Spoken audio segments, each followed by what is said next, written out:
اور خریدنے کے بعد جانور کے افضل ہے کہ اس کی کچھ خدمت کی جائے، اس کے ساتھ ایک تعلق بنایا جائے، اس سے مزید انسان کی قربانی کو چار چاند لگ جاتے ہیں۔ ہمارے بزرگوں میں سے ایک بہت مشہور شخصیت بر صغیر پاک و ہند کے بڑی نامور اور باکمال شخصیت حضرت شیخ الہند مولانا محمود حسن صاحب رحمۃ اللہ علیہ کی تھی۔ تو حضرت شیخ الہند رحمۃ اللہ علیہ کے بارے میں آتا ہے، نام تو ان کا محمود حسن تھا، لیکن پورے بر صغیر کے علماء نے ان کو شیخ الہند کا لقب دیا تھا کہ وہ استاد تھے تمام بڑے محدثین مفسرین کے بر صغیر میں۔ تو ان کا یہ معمول تھا کہ وہ ایک گائے کا بچھڑا 1 سال پہلے لیا کرتے تھے اور پورا سال اس کو کھلاتے پلاتے تھے، پالتے تھے باقاعدہ، اور اتنا اس کو اپنے ساتھ ہلا دیتے تھے، اتنا مانوس کر دیتے تھے کہ جب وہ پڑھانے کے لیے مدرسے جاتے تھے، دارالعلوم دیوبند میں شیخ الحدیث تھے، صدر المدرسین تھے، تو وہ جو بچھڑا تھا وہ ان کے پیچھے پیچھے چلتا ہوا ان کے ساتھ گھر سے نکل کر مدرسے تک آتا تھا اور دروازے کے اوپر بیٹھ جاتا تھا، اور جب وہ سبق پڑھا کر واپس جاتے تھے تو ان کے ساتھ ساتھ واپس جایا کرتا تھا۔ اتنا ان سے مانوس ہو جاتا تھا، اس قدر دونوں طرف سے ایک محبت پیدا ہو جاتی تھی، اور پھر قربانی کے دن خود اس کو لٹا کر اس کی گردن کے اوپر خود ہی چھری پھیرتے تھے، اور کہتے ہیں جب چھری پھیر رہے ہوتے تھے تو دونوں آنکھوں سے آنسو بہہ رہے ہوتے تھے، اس کے ساتھ جو ایک تعلق قائم ہو جاتا ہے۔ یہ قربانی اس طریقے کے ساتھ کی جائے تو اس کا سب سے اونچا ترین انسان کو اس کا ثمرہ ملتا ہے۔ پورا سال قربانی کے جانور کو اس خیال سے پالنا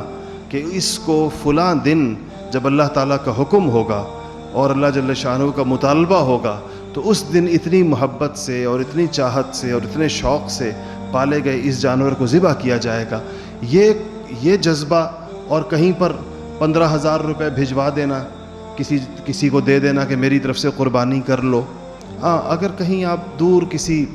ان جگہوں میں بھجوائیں جہاں آفت زدہ علاقوں میں مصیبت زدہ مسلمانوں کے لیے، وہ تو ٹھیک ہے، لیکن بعض لوگ ویسے اپنے شہر کے اندر بھی رہتے ہوئے بس صرف اس ذمہ داری سے بچنے کے لیے، گوشت کون سنبھالے گا، قربانی کے دن کون جائے گا اس جگہ پر جہاں ذبح ہو رہا ہے، اس سے بچنے کے لیے کسی سے کہتے ہیں بس یہ پیسے پکڑو میری طرف سے قربانی کر دو۔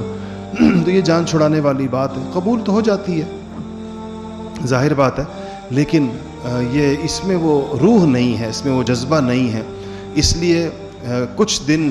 کوشش اگر کسی کے پاس جگہ ہو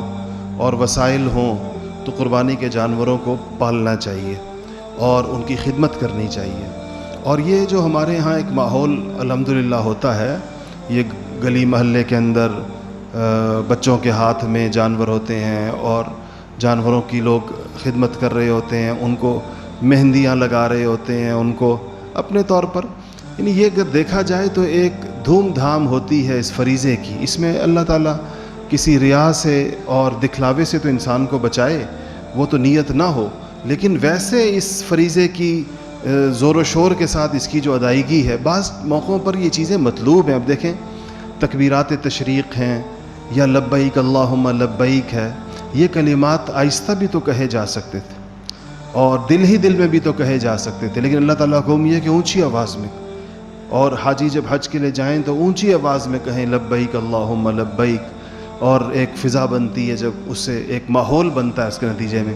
عید کی نماز کے لیے آتے ہوئے جو تکبیرات کا حکم ہے تو کہا کہ اونچی آواز میں کہیں، اور کہا کہ جس رستے سے آئے ہیں دوسرے رستے سے واپس جائیں تاکہ تمام رستوں پر اللہ تعالیٰ کی تکبیریں بلند ہوں، اللہ تعالیٰ کا نام بلند ہو۔ تو اس لیے بعض موقع ایسے قربانی بھی ان چیزوں میں سے ہے جس میں ایک اہتمام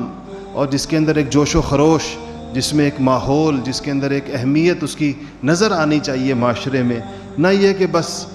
کسی طریقے سے اپنی جان چھڑانے کی فضا ہو۔ تو اس کی خدمت کرنی چاہیے، قربانی کے جانور کو موقع ہو تو پالنا چاہیے، اور اس کی اس خیال سے اس کے ساتھ اس کی خدمت کے یہ اللہ تعالیٰ کے ایک بڑے فریضے کے لیے اس کو ذبح کیا جائے گا، تو اس کا